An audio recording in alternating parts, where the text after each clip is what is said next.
people don't understand, even my mum, for example. I grew up in Tamworth, which is in northern New South Wales, and my mum doesn't even know that she listens to community radio, because I said, oh, what do you listen to? And she says, oh, I listen to 2UFM. And I said, oh, that's a community radio station, Mum. So, you know, because community radio stations have just been around such a long time. They've been with us for such a long time, people just tune into them. And the reason why people tune into them is because it's just got a local voice. It's just got someone like Lenza sitting there, or somebody, they're talking. They're not polished, they're not trying to be swish and smart and clever and, you know, fit to sort of little packages. They're actually talking to you, the community.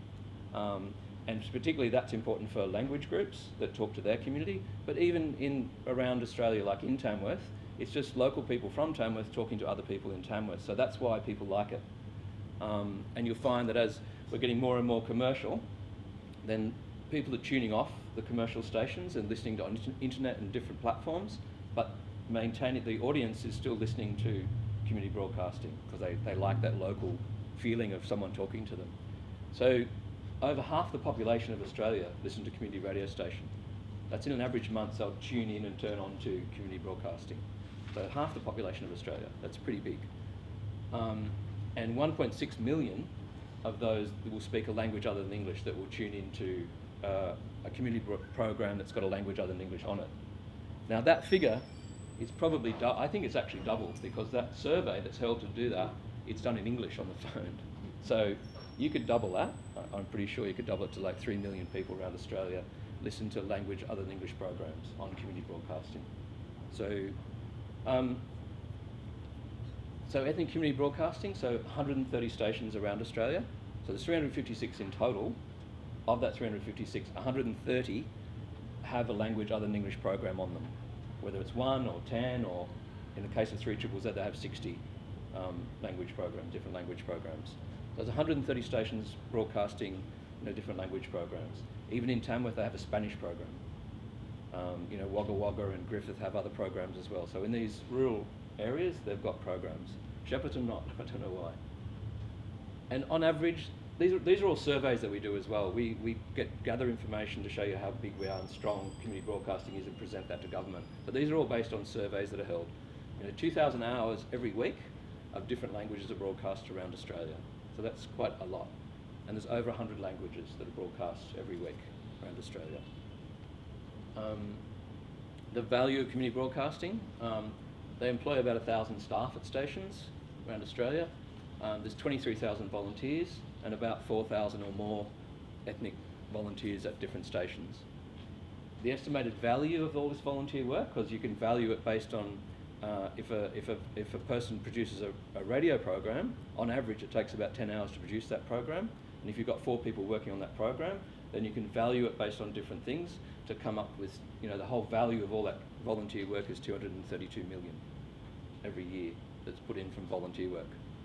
17 million, and as I said before, we get funding from government, but it's a smaller amount. Really, stations rely on membership and getting money from their radiothons and various things that they raise.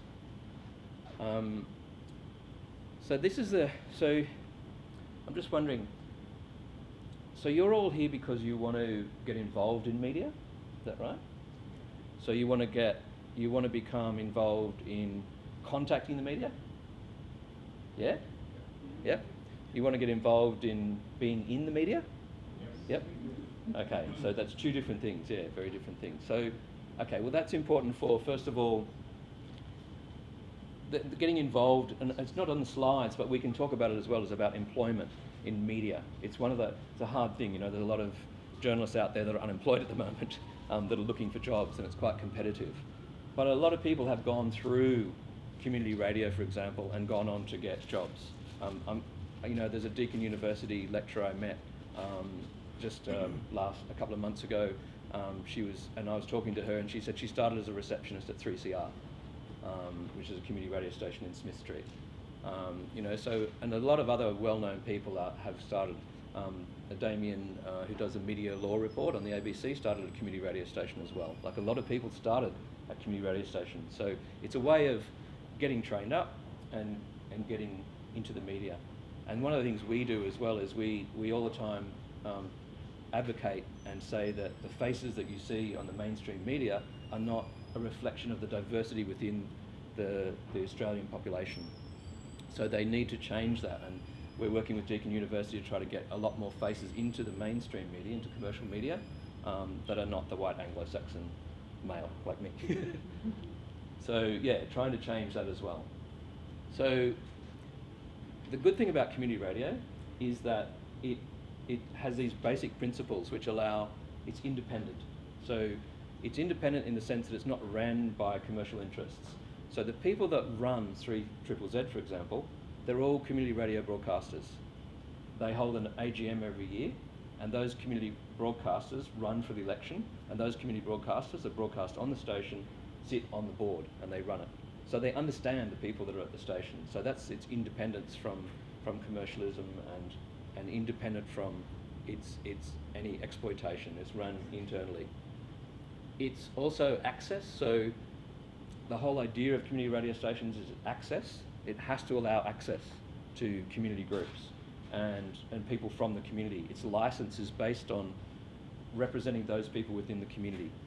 So that's why we're in Shepparton. We're saying, you know, that station's not representing the people within the community because those language groups aren't on the station. So, you know, that's the whole idea of access. People that allow you access onto there. So that's how you can use that to get into media, to start training, to understand how media works, to be on this side of the microphone, rather than on the other side where you're talking to the media.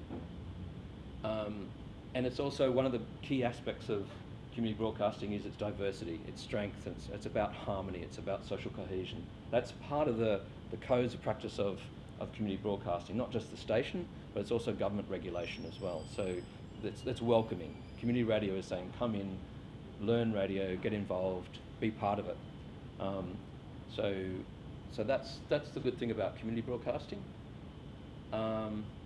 When we come to, okay, so it's probably not as easy as I say. You can't just walk up to the station and knock on the door and say, I want to start. You know, when you want to start, you'll have to do a training program. You'll have to prove that you're part of a community. Like 3ZZZ has very stringent guidelines of how to get on air. It's not just an individual. They want you to be representing your community. So, you know, if there wasn't a Sudanese program, if an older Sudanese group wanted to go there, they'd have to go through a process of representing the Sudanese community and showing that they've got 20, 30 people behind them who's going to support that. So it's about community. But you can go through that process, or you can find out what programs are being broadcast in your language from other stations like 3CR or 3ZZZ and try to get involved with that group, because it takes a lot to produce a 1-hour program as well. So that's another way of getting in, either starting a new group or trying to join one of the existing groups. And at the station will also give you training, so that's a good thing. That's what that video is about. They give you training. It's a very basic training, but it's how to do interviews, how to panel, and about media law as well, which is really important, not to defame somebody, not to slander somebody and do those sorts of things. So very accessible. Whereas commercial media is not as accessible, of course.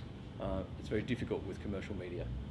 There are 260 commercial radio stations around Australia. There's 3 metropolitan television stations, as you know, Channel 7, Channel 9, Channel 10, which you see on TV. And then there's regional television stations as well, like Prime and Win and others. When you go into regional areas, you'll find these more local stations, TV stations, and they're actually more accessible than maybe the metropolitan television stations to try to get on air if there's a local story. But we won't go into that here because you all come from Melbourne, yeah? Yeah, okay, all right. Sorry? Gippsland. Okay. Yeah, but you don't have a separate television station there, do you know? Gippsland's still further on, yeah. Yeah. Yeah, so we went. Sorry? What about SBS channel? SBS?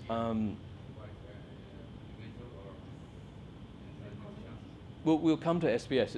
It's different. It's a lot of in between. It's actually you've got your community broadcasting here, and you've got your commercial here, and in between you've got your public broadcaster, and you've got SBS, which is much more friendly and aligned with community. Yeah, it's not called community broadcasting, but it's much more friendly and accessible. Yeah, definitely. So, and of course we have our major newspapers as well.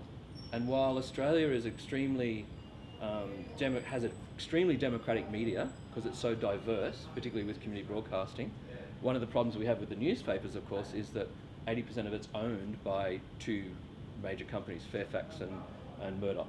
So, you know, that papership, newspaper ownership is really difficult, and that's why it's so difficult to sometimes, you know, get into those newspapers because of the ownership, because it lacks diversity, particularly with the mainstream newspapers, the national newspapers. And you'll find the ethos and the principles of commercial media is to make money. They basically have a product and they need to make money. So their whole way of doing things will be different. And Clyde was saying before, you know, like some journalists will seem to be aggressive or adversarial because but that's the way they think.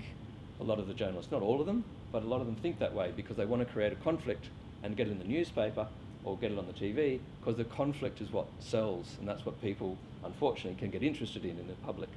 So it's a bit of a vicious circle that gets into. The journalist wants to create the drama, they can sell the newspaper, they sell the newspaper because people buy it, and it's that argument sometimes that the journalist says, well, I'm just doing it because people buy the newspaper, and people should stop buying the newspaper, they don't want us to print it. So there's a vicious thing that journalists can get into. And so, like Clyde said, some of the journalists you'll meet, you won't, you know, bother with them really, and you have to be sometimes very careful of mainstream journalists. We'll go into that later. And the access, you know, the access to commercial media is not, you can't access it like you do community radio. The only way you can access it is through talkback. So if there's a talkback opportunity, you can phone and try to get into, you know, get your voice heard that way. And you can, of course, do media releases and try to get that information on the air if you're part of an organisation. You can, you know, try to influence current affairs programs. You can try to write to the editor.